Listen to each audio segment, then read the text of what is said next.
And I was a student at the time. I had $150 to my name, so I couldn't afford it if I even wanted to. But that what if, it still gnaws at me. I can tell you one regret already. Wearing a linen shirt. It was going to be sweat by the end.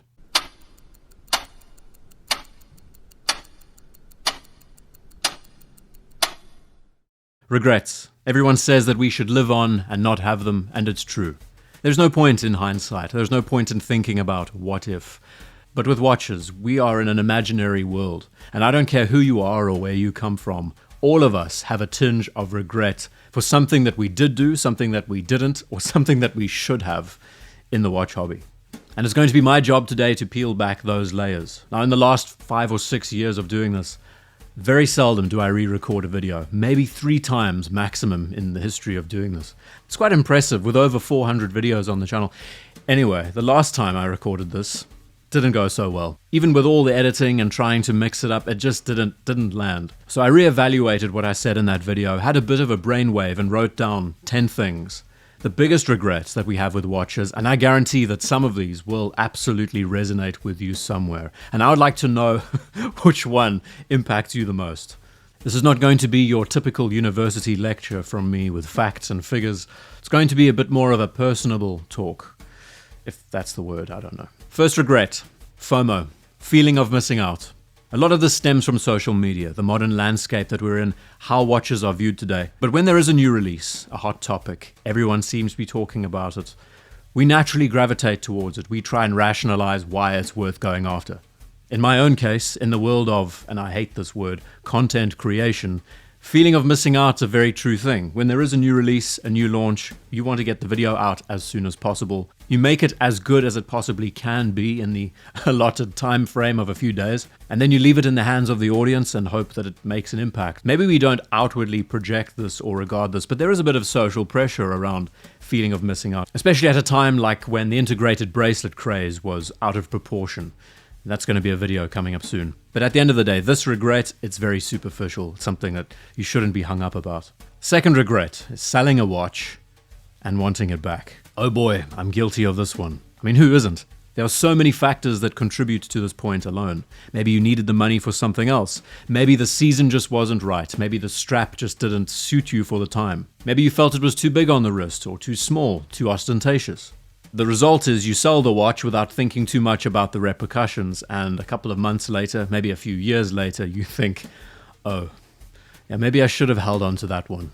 And the watch has probably doubled or tripled in price at this point. The ends don't justify the means anymore. You want the watch back, but not for 2 to 3 times the price you bought it for originally. But you just sit there and think, it was just money at the end of the day, or I was just a fool to let it go.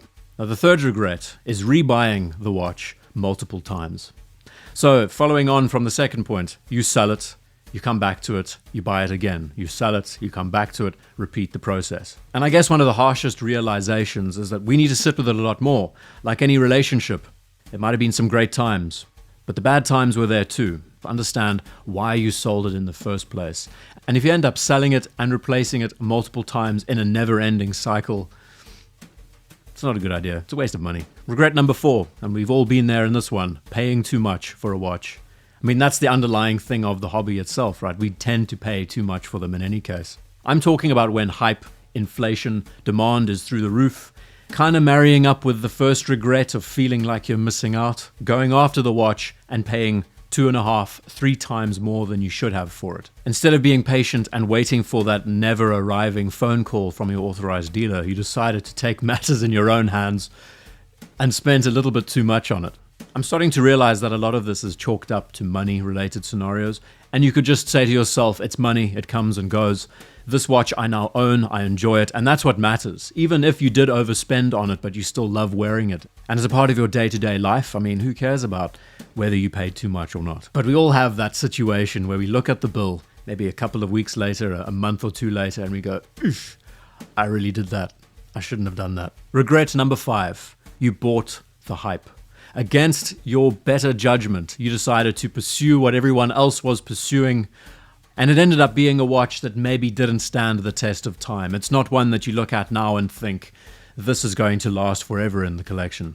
It was a decision that you maybe didn't think through enough, especially at the time where everyone was going mad for it, and now it's a watch that, well, the hype has died, and maybe your enthusiasm towards it has died too. Regret number 6, impulse purchases. I mean, these watches don't have to necessarily be expensive. They can be relatively affordable, but you buy them not necessarily thinking about whether they will stay or if they'll go. You have a bit of money to spend, you stumble onto a brand that you maybe don't know, and a couple of weeks later you go, wow, I really did that. Oops. Regret number 7, you bought into perfection, but something about it hangs you up.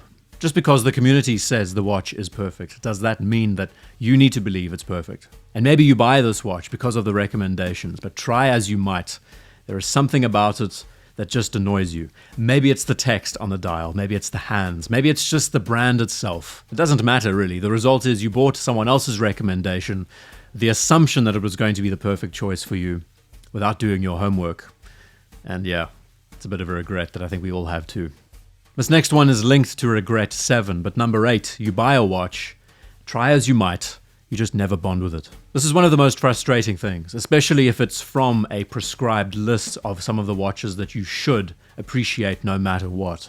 Maybe it has an amazing history, or it belongs to a popular brand name, or its design is timeless. But for whatever reason, and let's be clear, you have spent months, maybe even years, trying to wear it, trying to pull it off. But you just can't bond with it. You just can't enjoy the experience of wearing it. I have had that happen to me a few times. Everything about the watch worked, but just couldn't connect with it. Frustrating, so frustrating. Regret number 9, and I've saved one of the best for last because it's a heavy-hitting one, and I think it impacts all of us. Missing out on a watch. Missing the boat. For whatever reason, we delayed our decision to go after it. We saw it advertised to us all the time. We said to ourselves, this would be our next watch. Just need to make a plan on how to go after it. And before we even know it, it's been discontinued, or maybe it's insanely popular on the grey market. The prices are now so high that it's not even worth considering. Now, I have a few choice watches that come up when I think about this.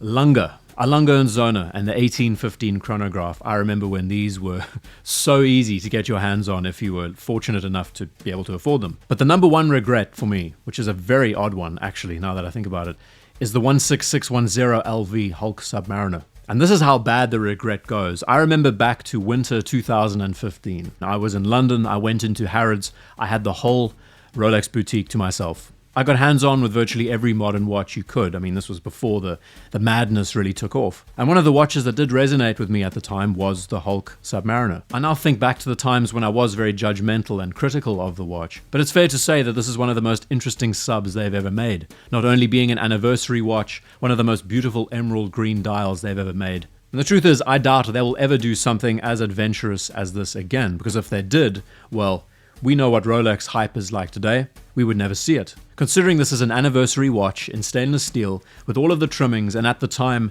they couldn't give these watches away 10 years ago. Yeah, it's a regret I definitely have. And I was a student at the time. I had $150 to my name, so I couldn't afford it if I even wanted to, but that what if, it still gnaws at me. Now the truth is, I've given you 9 regrets. I couldn't think of a 10th one. And then I just thought for a whimsical end, maybe the 10th regret could be getting into watches in the first place. Do some of us regret getting into the watch hobby? I don't. I mean, I still enjoy them.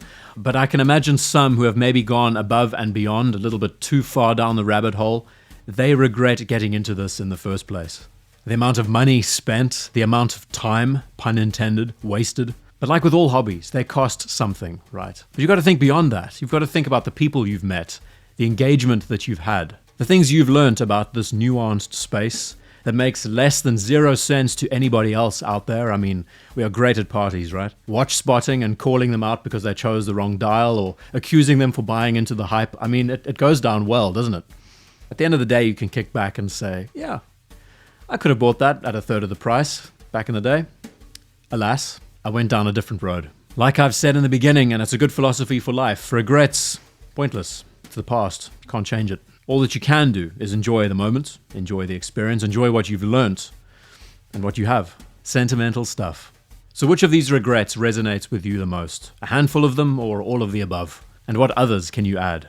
And I'll put this across to you. If you enjoyed this kind of free-flowing conversation, if you have any suggestions for another video like it, let me know. Thank you for taking the time to watch this video. See you in the next one.